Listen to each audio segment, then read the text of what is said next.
Eleza maana mbili. Mwalimu alimwambia wanafunzi kuwa hawataenda nyumbani. Maana ya kwanza ni kuwa mwalimu pamoja na huyo mwanafunzi hawataenda nyumbani.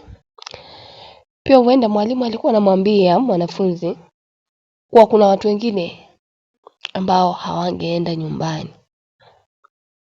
Hivyo maana inayotokana na sentensi hii ni mwalimu alimwambia mwanafunzi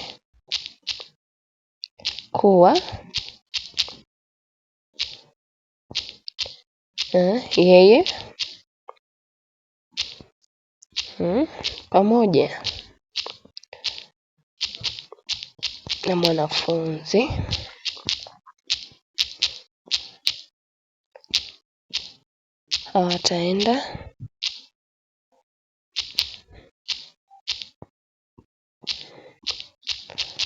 wataenda nyumbani.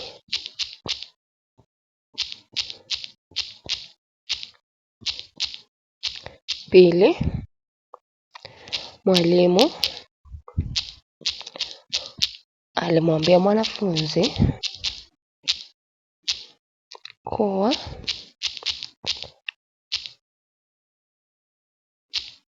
wao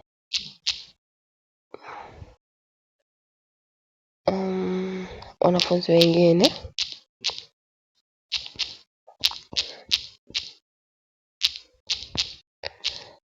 hawataenda nyumbani.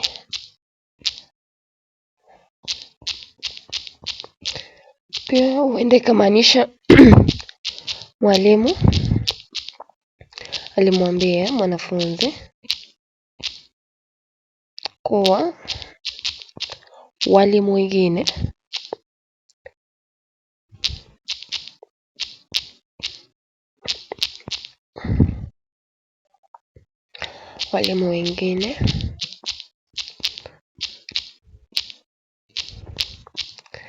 wataenda nyumbani.